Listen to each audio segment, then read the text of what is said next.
અને કદાચ ઠેકરે વાગી જાય ને તો વધારે નુકસાન થવાનું હોય ને તો આટલામાં પતાવી દે એ તમારી માં.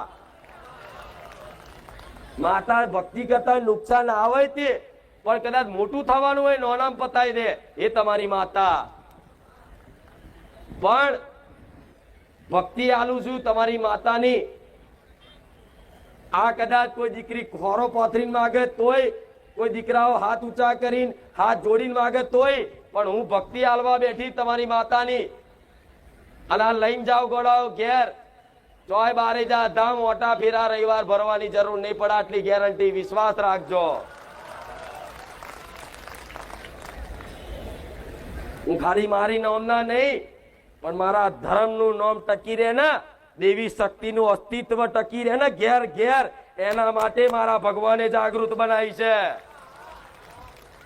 નહીં તો લોકો આજે માતાઓને ખાલી નોની અમથી કોમ વાળી સમજી લીધી હતી બધાએ કે માતા એટલે શું, નારિયેળ લાલન કોમ કરી આલે, ના થઈ જાય તે થઈ જાય. અરે માતા તો એ છે તમારો જન્મથી લઈ અને છેક મોક્ષ સુધી તમારી માં, તમારી કુળદેવી જોડે જોડે રહે. એ ઉદ્દેશ પૂરો કરવા માટે તમારી જોડે જ રહેતી હોય 24 કલાક. પણ દીકરાનો માર્ગ અવરો હોય. તમારે ખરેખરમાં તમારી માતા સિવાય તમારો કોઈ માર્ગ હોવો જોઈએ તો કે મારી ભક્તિ જ આખો દાડો કરીશું તો કામ ધંધો કોણ કરશે? આવો પ્રશ્ન થતો હોય. દીકરી એવું કે મારી આખો દાડો ભક્તિ જ કર્યા રાખીશું તો અમે ઘરનું કામ કોણ કરશે? આવા પ્રશ્ન થતા હોય ને તો છે ને જે બી કાર્ય કરો ને એ તમારી માતાને સમર્પિત કરી દેવાનું. કે કોઈ દીકરી રસોઈ બનાવે ને તો માતાને એવું કે માં હું રસોઈ બનાવતા બનાવતા તને યાદ કરું છું, પણ રસોઈ બને એટલે માં પેલી હું તને ધરાવું છું. તો એ રસોઈનો જેટલો ટાઈમ બનાવશો ને એ બધો તમારી માં ભક્તિ ગણી લેશે. કોઈ દીકરો નોકરી કરતો હોય ને 8 કલાક, તો 8 કલાક નોકરી કરો ને તો નોકરીમાં તે કદાચ અમથા ગપ્પાડા મારો એના કરતા માતાની કોઈ ભજન સાંભળો, પ્રવચન સાંભળો, સ્તુતિ સાંભળો, એ બધું સારું સારું જ્ઞાન સાંભળવાનું મન થાય એ રીતે સાંભળી રાખો ને તો 24 કલાક તમારી માતાની ભક્તિ આ ભક્તિ જ કહેવાય છે. પછી કે મઢમાં બેસી રહેવાનું હોતું? પછી તો નહીં કહેતા પહેલાના ગઈડ્યા 12 મહિને દીવો કરતા તોય માતા હાકા પાયે રહેતી અને રોજ અખંડ કરે છે તોય માતાઓ બોલતી, કૃપા કરતી. એનું કારણ શું? ગઈડ્યા ભલે તમારા 12 મહિને એક જ વાર કરતા પણ 24 કલાક કદાચ ખેતી કરવા જાય ને તોય માતાના જ આગળ રાખે. કોઈ વેપાર ધંધો કરવા જાય ને તોય માતાનું નામ હોય. કોઈ ગામે મળે ને તોય કે જય મા કાળી, જય માતાજી, રામ રામ. જોયું છે ને આ બધું પહેલાના જમાનામાં? ગમે તો ચોક મહેમાન ગતિએ જાય ને તોય કે છે કે રામ રામ, જય માતાજી, આવું બધું બોલતા. એટલે એમના મુખેથી 24 કલાક માતાનું નામ ને એમનું સ્મરણ રહેતું ને એટલે માતાઓ 24 કલાક. કોઈ કહે છે કે અમારા બાપ દાદાને પાઘડીએ માતા હતી, કોઈ કે અમારા બાપ દાદાના કોડે માતા હતી, કહે છે ને આવું બધું. કોઈ અમારા બાપ દાદા કંડિયામાં માતા હતી, આ બધું કહે છે ને. તો તમારી માતાઓને મોટા મઢ નહીં જોતા, તમારા વડવાઓની પાઘડીએ રમવા વાળી તમારી માતાઓ છે. અને એ પાઘડી એવી માતાને કદાચ પાઘડીમાં રાખે ને તો તમારા એ વડવાઓનું પાઘડી ક્યારે કોઈના શરણમાં ના પડવા દે એ તમારી માં છે. પણ આવો હેત ને પ્રેમ જોઈએ છે માતાઓનો, તારે કૃપા થાય. એમને એમ થાય 19 साल की उम्र में सुपर बाइक लेने का सोच, वो भी કૃપા થાય. એમને એમ થાય મારી અમારે બધું કરું પણ અમને કશું આવડતું નહીં.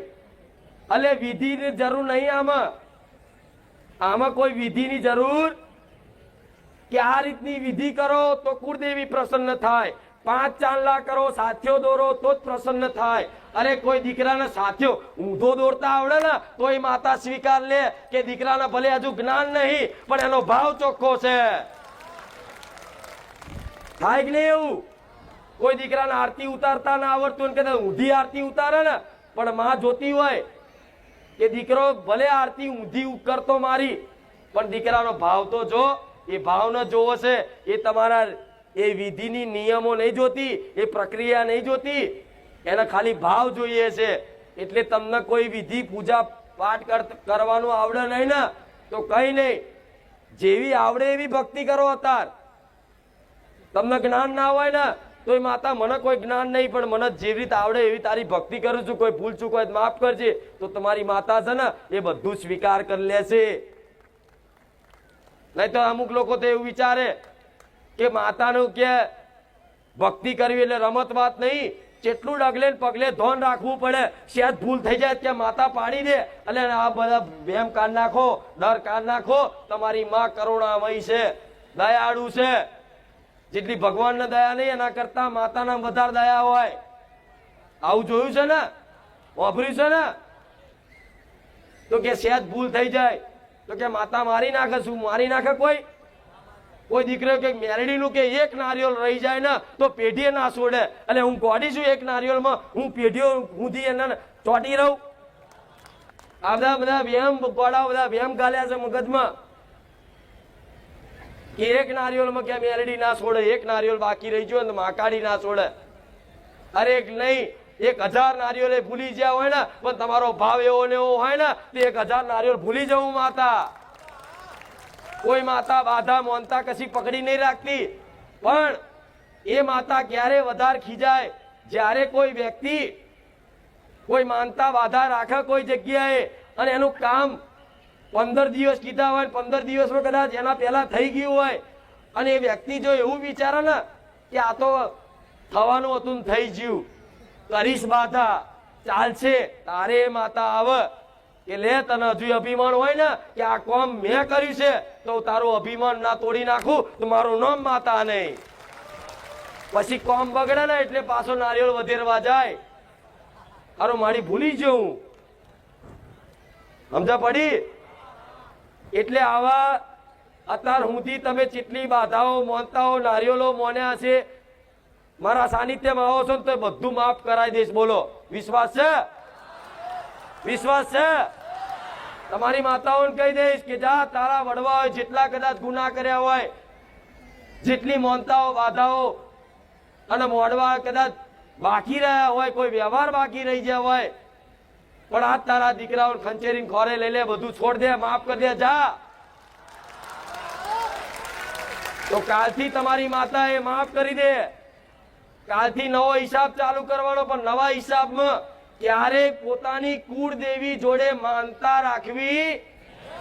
આ દરેક દીકરા દીકરીઓ દરેકને, જેટલાને મારો અવાજ સંભળાતો હોય દરેકને કહીશ, ક્યારેક પોતાની કુળદેવીની માનતા કે બાધા રાખવી. કેમ? કેમ? એ તમારી માં છે, તમે એના હકથી કહી શકો છો, પ્રાર્થના કરીને કહી શકો છો, એને નમન કરીને કહી શકો છો.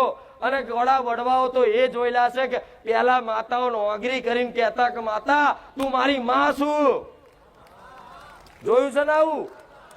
તો તમારી માની ફરજ છે તમારું કામ કરવાની.